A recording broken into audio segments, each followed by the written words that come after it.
Okay, so this question is similar to the last one, except when you read through it, the object is actually moving down the inclined plane. Okay, so my acceleration direction will be going this way. Okay, so even though there's a rope here holding it in, sort of holding this object, right, and it says the tension in the rope is 12 newtons, it's not enough to stop the object from sliding down. Okay, so you might have experienced that on the hill. You're trying to hold on to something, but you're not strong enough, and it just continues to slide. Okay, because the weight of that object is just too much. Okay, and the tension there is not strong enough. So we are going down. Okay, so let's label the forces. So let's go for the reaction first. Go in the middle there, perpendicular to the plane, remember, and then let's do the dotted line here, the broken line. So the reaction there. Okay, let's then put the weight in. Okay, so remember the weight acts downwards. So the weight will be, let's 15 kilograms. The particle is. It's modeled as a particle. The object is, or the sledge. So 15 kilograms means the weight will be 15g. And remember then, this angle here is 30, which means this angle here will also be 30. Okay. So that's our y-axis. We also need to have our x-axis here. Okay. So we've got our cross system there. Yeah. Now with the weight component, because the weight is going vertically downwards, it's going to have a component in the x direction and the y direction. The y direction we think of first because it contains that angle there. So 15g cos 30.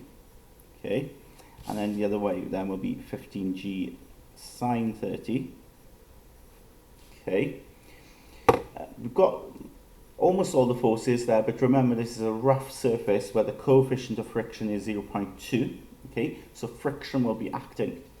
Please be careful, because if you go wrong on this with the direction of the friction, then you're going to lose a lot of marks. Okay, think about which way friction is acting.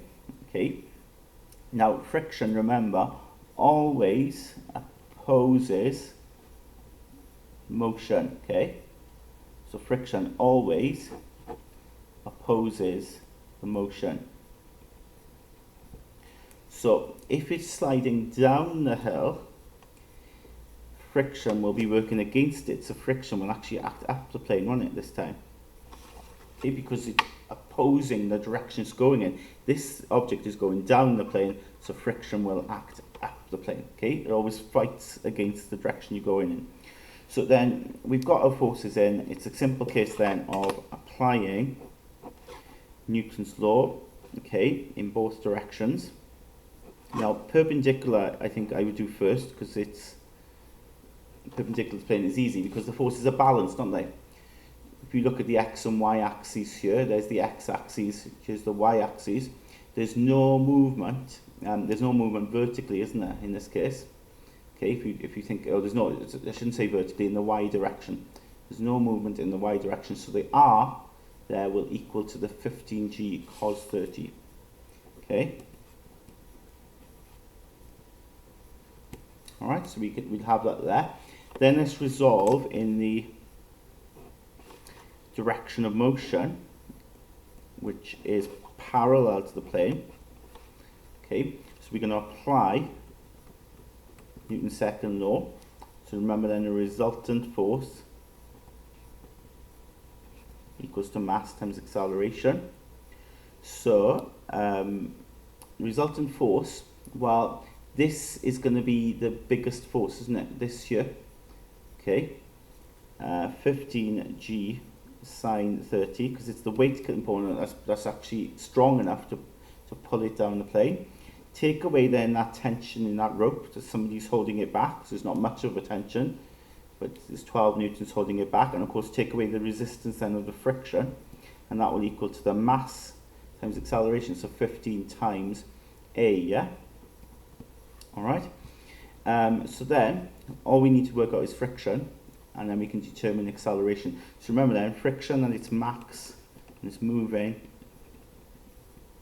okay, will equal to mu r.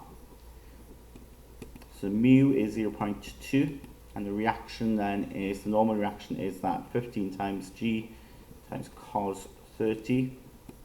So we'll work that out on our calculator.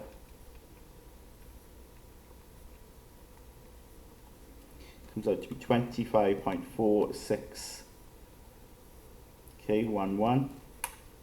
So then if we sub it into star, 15g, so 15 times 9.8 times sine 30, okay, in that, take away 12, take away the friction, equals to 15a. So I'll work that out on the left hand side.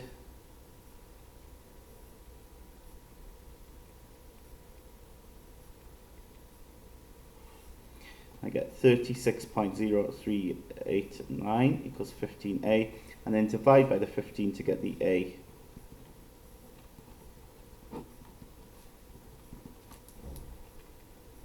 And I get one decimal place, they wanted 2.4 meters per second squared. Okay.